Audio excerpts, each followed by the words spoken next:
This is the Bahamas Tonight Morning Edition. Good evening all. I'm Shasheena Rolle. As always, it is so great to have you with us. Topping news, there are concerns facing the educational system in the country, and one of them will impact a sector of society as immigration officials move to enforce what is being described as an historic policy come this new school term. John Davis Rolle has our top story.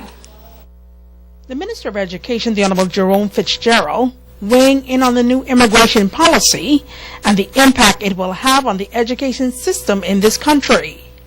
The minister says the landmark initiative is designed to address a major issue plaguing the nation. The government is resolute. I support the Minister of Immigration and the Immigration Department that our immigration laws must be enforced and adhered to. And part of that is ensuring that everyone who is in the country is documented and has the proper documentation to be in the country. And so that is bare minimum for any country. There's nothing new that we're doing here. Our laws are there. And so we expect between now and September, we've given everyone a lot of notice, we expect every child to be properly documented and present themselves when they come to school. The education minister noted that is only one issue. He's advising persons affected to not procrastinate and to move swiftly to comply. The challenge is when it comes to the financial side of it, the point I think the Prime Minister is making is that no child will be disenfranchised because of funding or because of money.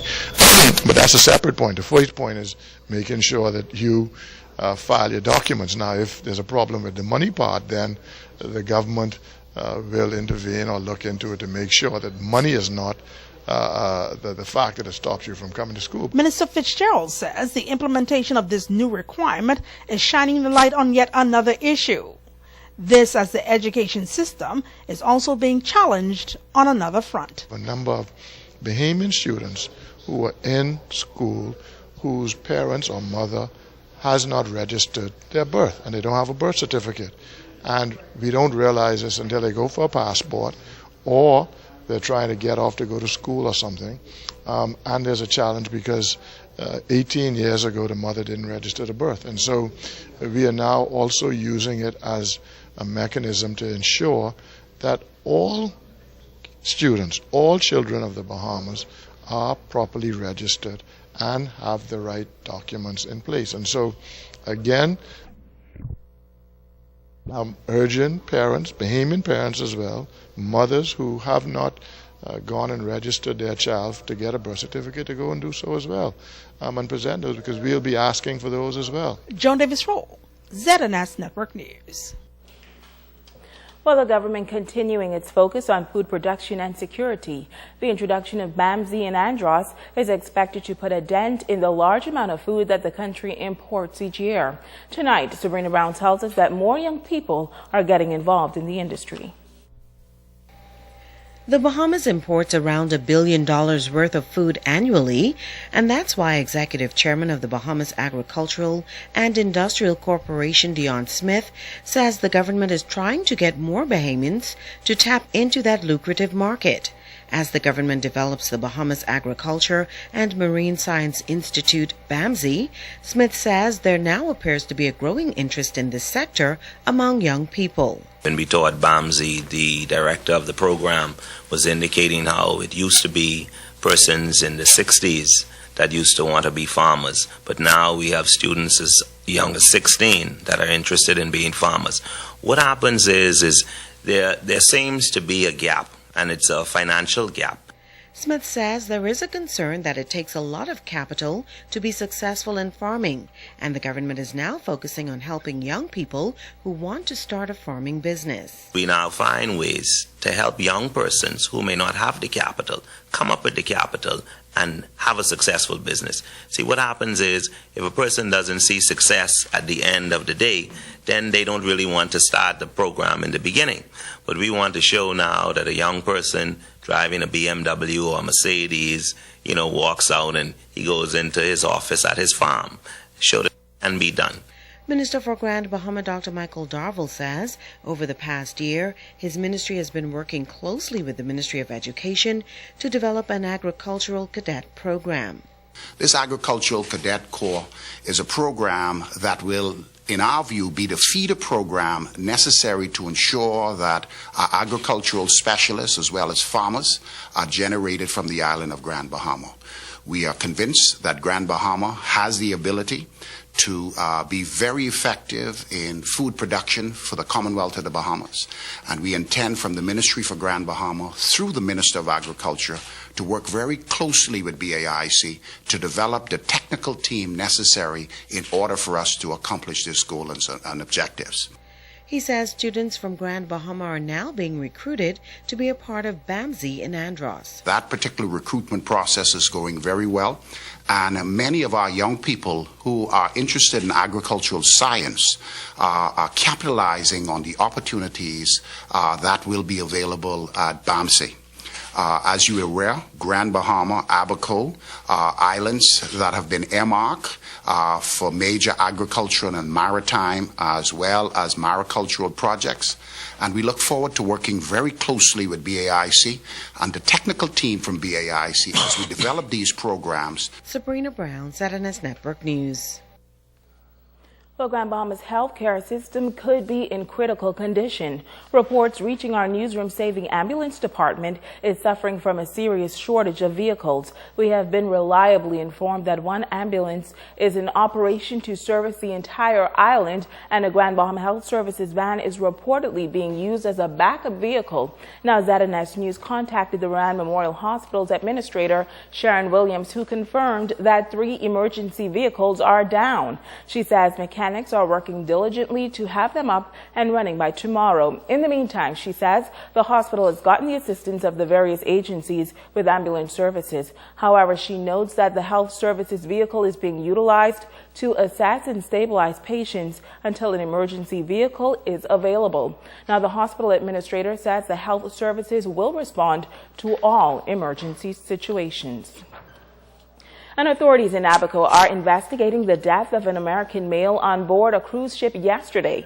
Abaco police on Castaway Key learned shortly after 7 o'clock yesterday morning that a 56-year-old man of Cleveland, Ohio, reportedly died on the cruise ship. Police in Abaco appeal to the public for any information that can assist them with this case. You're asked to contact 350-3107 or 8-911-919 or call your nearest police station. And police in Grand Bahama are investigating 2 armed robberies that occurred over the weekend. The first incident occurred after 7 p.m. on Sunday. Police received information that a business establishment located on Pinehurst Way was held up and robbed by a lone gunman who was described as having dreadlocks and wearing an orange or red coverall. The second incident occurred on Sunday evening before 8 p.m. Police received information that a male, while in the Vaseline area, was reportedly robbed of his gold 2000 Chevy Malibu vehicle by a gunman who was described as wearing a dark-colored hoodie with an orange coverall. Now, the 2000 gold Chevy Malibu vehicle was later recovered by police. The police on the beat Friday night in what has been dubbed Operation Snatchback. It was an initiative by officers to combat crime on the streets. Our Kimberly Mullings has the details. Operation Snatchback kicked in Friday evening. Press Liaison Officer Inspector Teresita Pinder says the main focus of the operation is to show a strong police presence on Grand Bahama. We are here and we are in charge of our streets, and we are going to target all prolific offenders, and we are going to target all those persons in regards who are in breach of our Road Traffic Act. We are also enforcing our vehicle stop and search methods. Inspector Pinder says the stop and search method has proven beneficial. She notes police were present at all major roads and intersections on the island in an effort to ensure laws are obeyed. We have persons who drive around looking for crimes of opportunity. And sometimes in those vehicles you may find, you may not know what you may find. But, persons may not know that we are out here. So this is a chance now we could do a vehicle stop and search and catch them by the element of surprise. Inspector Pinder says police are on the lookout for traffic infractions. They will also target specific vehicles and persons who have outstanding warrants. Thus far, we've seen a number of traffic offenses, such as, the normal one, such as dark tints, unlicensed vehicles. Persons are still not wearing their seatbelts, and we are encouraging persons to please wear their seatbelt. Pinder says the police force is pleased that Grand Bahamians have been very supportive of the police's efforts on the island and hopes it continues. We know that we have the support of the Grand Bahama community, and we know that we are working together with the Grand Bahama community, and the Grand Bahama community is working together with us. Kimberly Mullings, ZNS Network News. Thanks, Kimberly. Well, members of the Royal Bahamas Police Force worshiping this past Sunday. Megan Shepard has the story. Members of the Royal Bahamas Police Force Northern District coming together on Sunday for worship. Officer in charge of the North, ACP Emmerich Seymour, noting that the initiative was implemented to bring officers together every quarter to visit churches throughout the island. Seymour adds that officers are the barrier between law and lawlessness as they play an important role in the community. Notwithstanding they are police officers, law enforcement, they are in fact God's servants among us, among you, among the population, carrying out the will of God in the community. And so we don't take these duties, we don't take our duties and responsibilities lightly. It's very challenging. Every day it's a challenge. Every single day God sent is a challenge for us. And so we cannot do it on our own. Pastor of Freeport Gospel Hartley Thompson welcoming the officers and ensuring them that they are constantly covered in prayers as they carry out their duties. And I can say with all sincerity that we pray for you daily as we do for others in authority. That is an admonition of Holy Scriptures. Pray for those in authority. And so we seek to carry out that mandate. Pastor Thompson also preaching on the power of the name Jesus. He says he is the center of the Bible and of the universe. Thompson then added that we must accept Jesus into our lives to have eternal life. Do you know that God has ordained a day in which he will judge this world in righteousness, and the judgment will be executed by the Son? Because the Father has committed all judgment unto the Son. And when you are exposed to the gospel, you should open your heart and receive the meek and engrafted word, which is able to make you wise unto salvation. Neither is there salvation in any other, for there is no other name under heaven given among men whereby you must be saved. Megan Shepard, ZNS Network News. Stay with us. The Bahamas Tonight, the Northern Edition, continues right after this.